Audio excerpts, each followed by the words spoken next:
In this entire world, there are only a handful of skilled artists and craftsmen who turn out monsters for the movies. What we have here is nothing more or less than a monster factory. People come here to work in the morning at this industrial plant in North Hollywood. And what do they do all day? They make monsters. The chief monster maker here is a young man by the name of Rick Baker. Rick, where do all these creatures come from? Are these your nightmares come to life? Not really. I don't really have nightmares. It's just my imagination, you know, a lot of daydreaming. And a lot of the stuff is based on real life people or animals or whatever, combinations of both. You know. But can you explain what some of the fellows are doing here? Yeah, they're doing a little bit of everything. To make a monster, you really have to be an inventor, scientist, and dentist, everything. You know, we make eyes, teeth, skin, bones. It takes a lot, you know, and all these guys, they're all good at all that work, you know. We've got, like Doug over here, who's our main machinist. He's making some mechanical hands, actually for this character now that I was sculpting. And we're making a skeleton, basically, but it's out of metal, and we have tendons that we can manipulate and move the fingers just the way a human anatomy works, only in this case we're using aluminum because of the weight, you know. Bill here is making some mechanism to make the eyes blink on a mask, so it's, you know, we're not utilizing actors' eyes, we're utilizing artificial eyes, so to get that expression and life to it, he's making mechanical eyelids. We've got Tom over here modeling some feet for this same character I'm working on his face here. So Tom's an excellent sculptor. Whipped out these feet in just the time that I've been working on this face here talking to you. You know, and Sean's making some ugly monster over here of his own design, a little demonic character.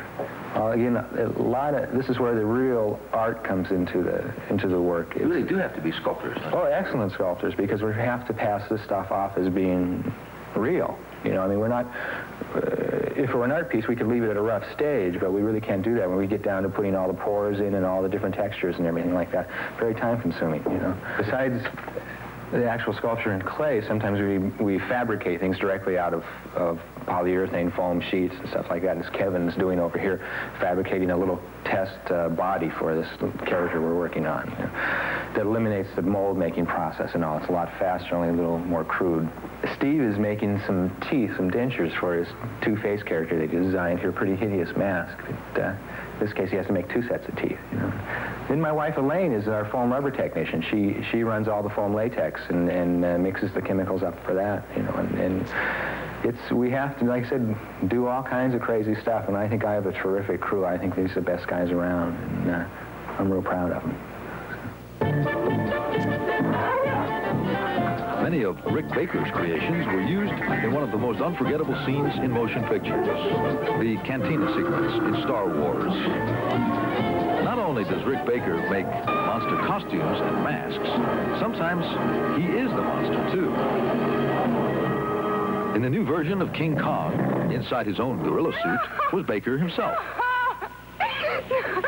No. Baker's most recent film was An American Werewolf in London, where he again showed there can be art behind ugliness. Rick, does it make any difference to you whether the head that you're making is for an actor to put on or whether it will operate without a man inside? Oh, it makes a lot of difference in the design and everything else, but the main advantage to having an actor is that he acts, and he gives a lot of life to the mask. And normally we wouldn't just have a mask for an actor. I mean, it would be a makeup, but I mean, it's amazing here what eyes bring, what life an eye brings to a mask. You know, I mean, here you have a mask that looks like a mask, basically. It has no life to it. But if you put it on,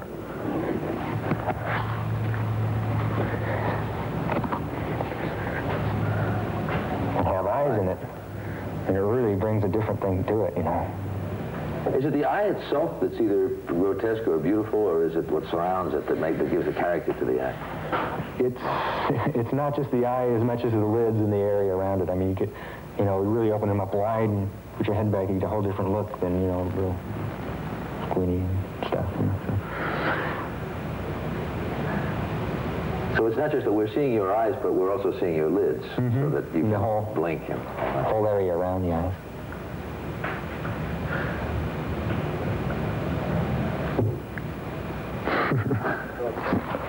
All right. The mask I just had on was a latex mask. There's no expression other than just the area around the eyes. When we want more facial movement, we go to a foam latex mask like this, which is glued to the actor's face with additional makeup applied. So when the actor moves his face, like so, It the mask moves with the face. Exactly. But there's limitations to that in that you really can't, say, bare your teeth, for example. So in a case like that, we go to a mask with a mechanism in it, like this gorilla head over here. Now this head works while the actor's face, from the actor's movements, but it works a mechanism that actually makes us snarl, see? Let me see if I can put this on quickly here.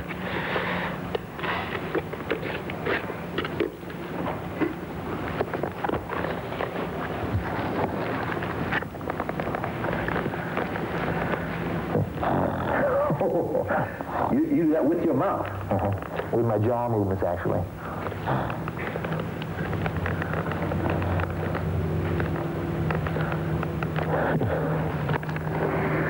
So that's a whole different type of thing. The material is the same, only now we have an understructure that's basically a skull that has teeth and you know.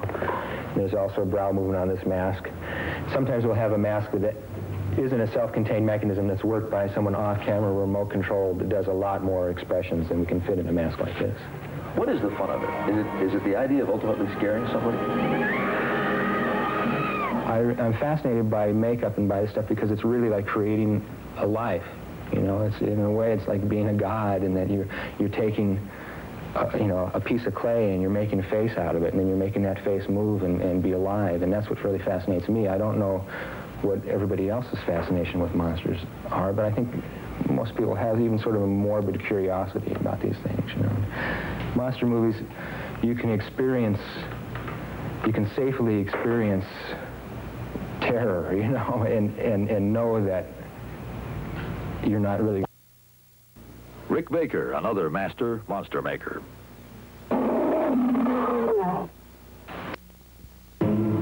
Don't you have nightmares? They always ask me that. I don't. There's in a way that I could get ideas from. I rarely have dreams that I even remember. People I don't think have really seen what we can do yet. I'm excited by the future.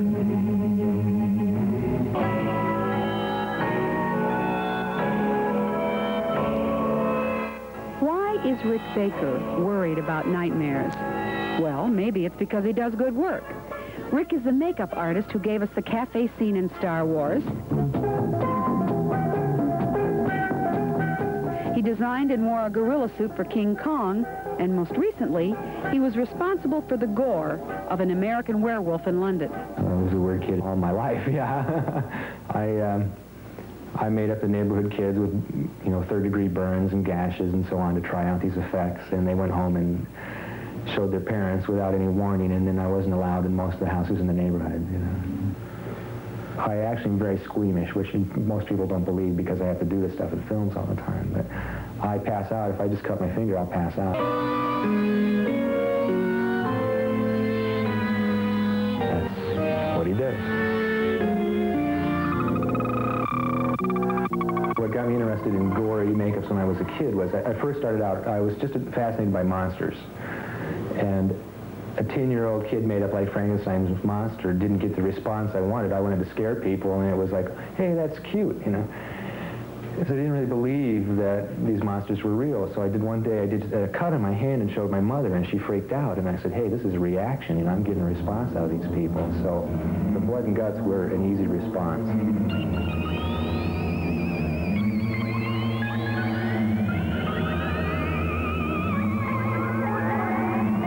All you have to do is put blood on somebody, and people go, and they don't want to look at it, or they respond to it.